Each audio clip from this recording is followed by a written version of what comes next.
Hi everyone, Kirk here for Rampart Gear. Today I wanted to show you a knife that I recently traded for, and it's a Strider SJ75, or the Mini Strider SJ75. Some people call it the Mini Huey.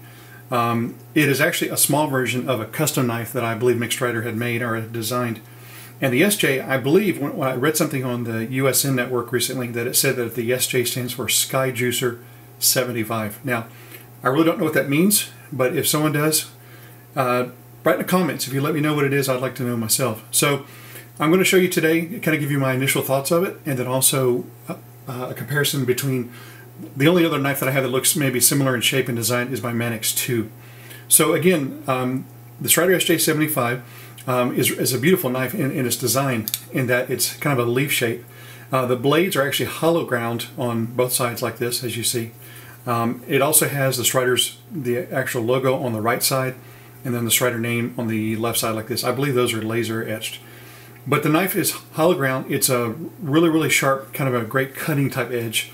There really isn't any type of jimping to speak of whatsoever here, but it has really unique looking file work that kind of follows the spine of the blade, and then it also kind of follows down the titanium side all the way down, and then if you notice also it follows on the G10 side as well.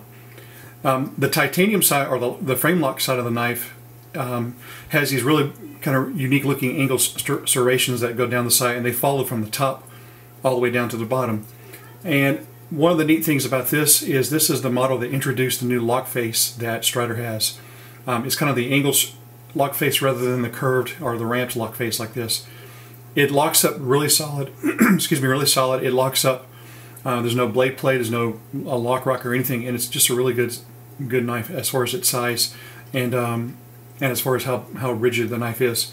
Now, some people, I've seen other videos where they've compared the size of the titanium to the G10, and it's similar to, this is my Strider SMF as far as in size. Now, this is an aluminum model, aluminum handle model, but it is similar in its size as far as the thickness, actually maybe even a tad thicker on the lock side, on the tight side, than it is on the frames, excuse me, the G10 side. Now you can see where the titanium side on the SJ75 is thinner than the SMF. Now I know this may not be a fair comparison, but I just wanted you to kind of see what they look like as far as the difference between them. So when I got this, one of the things that I really liked about it is just it kind of feels like like an S&G CC. And I remember I had looked at a Strider PT and I felt it was a little too small for my hands, and I like the carry size of the S&G. But the thing that I think is neat about this one is it's actually a little bit in between both of those knives, the S&G or the PT. So it carries real well. It's just really nice in a pocket.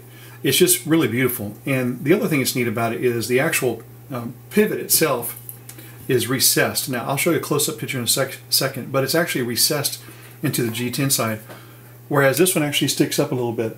And so it has a really unique look. They both have the same pivots. As you can see, the SMF and the SNG and the SJ, they're both the same type of pivot. They both have the same type of pocket clip.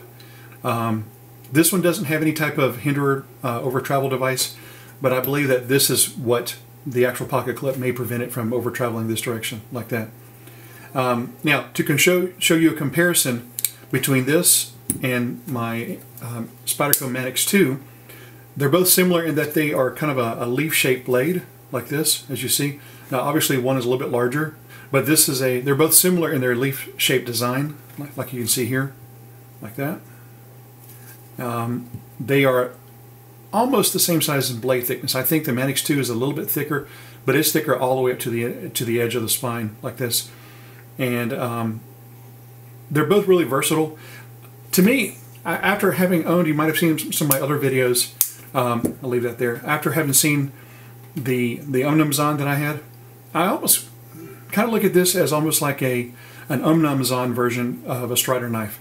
That may be sacrilege, but it's just a really smooth, very well thought out, and a very elegant design looking knife. I mean, it's just really, really unique looking. Now, the other colors that I've seen that they offer this knife in is this is a coyote brown or a dark earth, black scales, as well as kind of a ranger green color. So I think that if you're looking for a knife that's just really unique, it's different than your traditional Strider knives that have, again, this, this traditional Strider shape like this. And if you're wanting something different, maybe not as similar to all the others, then I would highly recommend the SJ75. I'm really very happy with it. It opens really well. It closes really well as well. The detent is really nice and smooth, and it's just an overall smooth knife. It's a pretty wide bladed knife for my size hands.